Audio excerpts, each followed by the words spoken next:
सासू माँ बदल गई। कहानी उस घर की है जहाँ बहू और बेटी को एक माना जाता था, लेकिन फिर अरे शिखा बेटा, तू रसोई में क्यों घुसी रहती है? जा, रोटी मैं बना लूंगी। नहीं नहीं माँ जी, आप बैठिए, बस सारा खाना बन ही गया है। श्वेता को बोल देती हूँ, वो खाना लगा देगी सबका। सॉरी भाभी, मेरे पास वक्त नहीं है। माँ, मुझे पैसे देना, पार्लर जाना है। हाँ हाँ चली जाना, भाभी को भी ले जाना। वो भी जाने को बोल रही थी पार्लर, पर पहले ना मदद कर दे उसके खाना लगाने में। देख माँ, वो बहू है, उसे बहू रहने देना, इतना सर पर मत चढ़ा भाभी को। श्वेता, ज्यादा मत बोला कर। बहू और बेटी में कोई फर्क नहीं होता है। जा जाकर काम कर। ननद को माँ का भाभी से इस तरह प्यार करना बिल्कुल अच्छा नहीं लगता। वो बार बार किसी न किसी तरह माँ को भाभी के खिलाफ भड़काती रहती, लेकिन कोई फायदा ना होता। एक रोज, अरे बेटे किशन, जा बहू को कहीं घुमा कर ला, सारा दिन घर में काम करती रहती है। हाँ माँ, हम लोग जा रहे हैं ना गोवा। अच्छा जी, भाभी ने तो हमें बताया भी नहीं। वैसे तो सारी पंचायत करती है, ये गोवा वाली बात क्यों छुपा गई हमसे? अरे क्योंकि उसे खुद नहीं पता था बहन।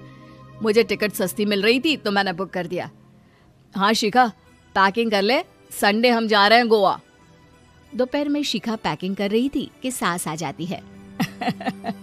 ये क्या बहू, साड़ियाँ? अरे गोवा जा रही है घूमने या फिर शादी में मायके हैं?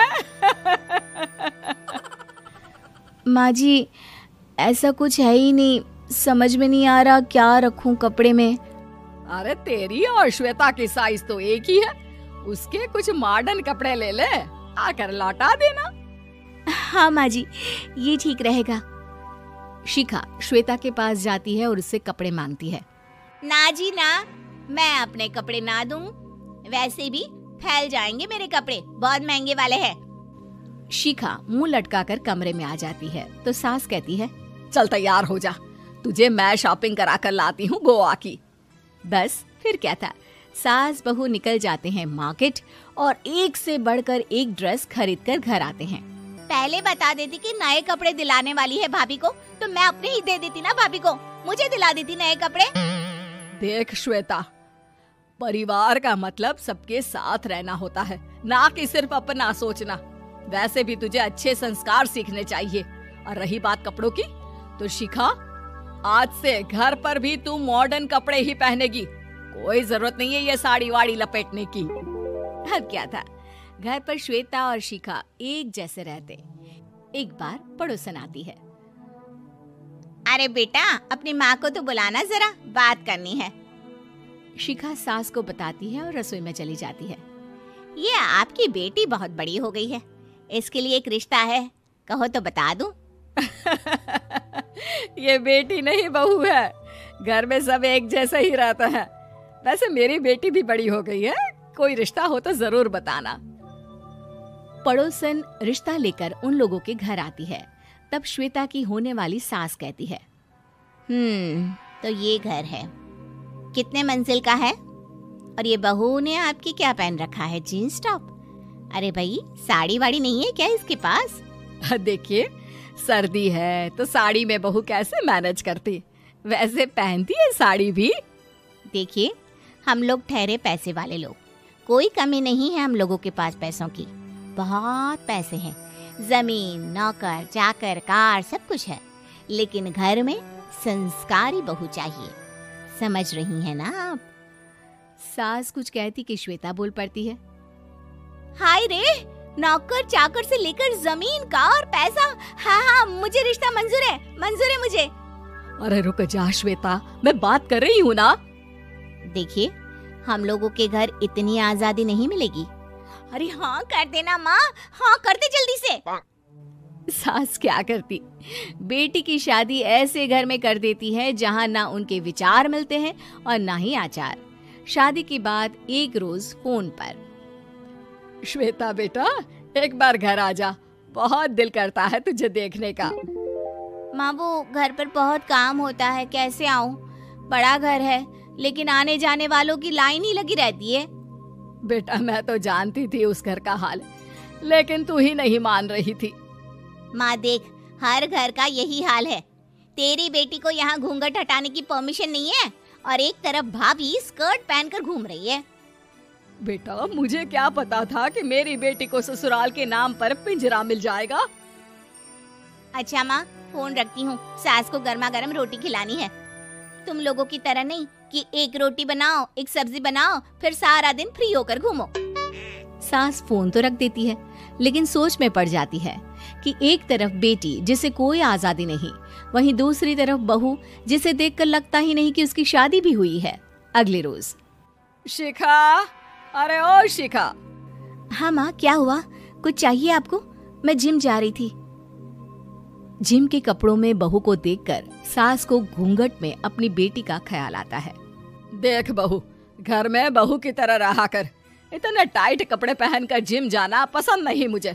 जा जाकर रोटी बना। रोटी? माँ अभी तो शाम की 6 बजे हैं, इस वक्त रोटी? अब क्या मेरे खाने पीने पर भी पहरा है? अरे जब मर्जी तब मैं अपने घर में खा भी नहीं सकती क्या? बहू को अजीब लगता है। वो समझ नहीं पाती कि जो सास कल तक इतनी सपोर्टिव थी, उन्हें अचानक से क्या हो गया। वो किचन में जाती है, गरम रोटी के साथ 2 तरह की सब्जी, रायता, सलाद सब लेकर सास के पास आती है। माँ जी, खाना। इतना सारा खाना? राक्षस समझा है क्या मुझे? रोटी मांगी थी मैंने गर्मा गर्म बस। पर माँ जी, रोटी खाती किससे आप? सब्जी तो बनानी थी ना। अरे भूख मर गई मेरी तेरी बहस से। जा जाकर काम कर, अंदर पूरी रसोई साफ कर। बहू अंदर चली जाती है। थोड़ी देर में श्वेता घर आती है। अरे शिखा, जल्दी से चाय ला, पकवान बना, मेरी बेटी आई है। अरे नहीं नहीं माँ, ड्राइवर बाहर खड़ा है। मैं तो घर का कोई सामान खरीदने के बहाने यहाँ आ गई हूँ, मुझे जाना होगा। अरे बेटा, पर कितने दिनों बाद देख रही हूँ तुझे, रहने आ जाना 2-4 दिन के लिए। आ जाऊंगी माँ, जब मेरी सास मरेगी तब। मैं तो रोज मन्नत मानती हूँ कि मेरी सास मर जाए तो अच्छा है। अच्छा चल, जा रही हूँ माँ। हे भगवान, कैसे कैसे दिन देखने पड़ रहे हैं मेरी बेटी को। सास अंदर जाती है, जहाँ श्वेता की जिम वाली सहेली का फोन आया होता है। क्या बात है, आज जिम नहीं आई? अरे पता नहीं यार, आज माँ को क्या हो गया अचानक। पर खैर कोई नहीं, लगता नहीं कि मैं अब जिम आ पाऊंगी। शिखा स्पीकर पर बात कर रही थी, जिसे सास सुन रही थी। यार ये सास ना होती ही ऐसी है। मैं तो कहती हूँ बुढ़िया जल्दी मरे और तू आराम से जिए। शिखा को सहेली की बात पर गुस्सा आ जाता है। माँ के मरने की कौन सा बच्चा दुआ मांगता है मोहिनी? आगे से ऐसी बात मेरे सामने मत करना। हमारे घर की शोभा ही माँ है। क्या हुआ जो थोड़ी सख्ती दिखा रही है? उसमें भी कोई ना कोई उनकी भलाई ही होगी। मैं तो कहती हूँ भगवान मेरे जैसी सास सबको दे, जो सिर्फ माँ की तरह है। सास वाली तो कोई बात ही नहीं है उनमें। सास ये बात सुन रही थी। उनकी आंख में आंसू आ जाते हैं कि क्यों वो बेटे की किस्मत में बहू को भी भागीदार बना रही थी। शिखा, अरे ओ शिखा, क्या हो गया?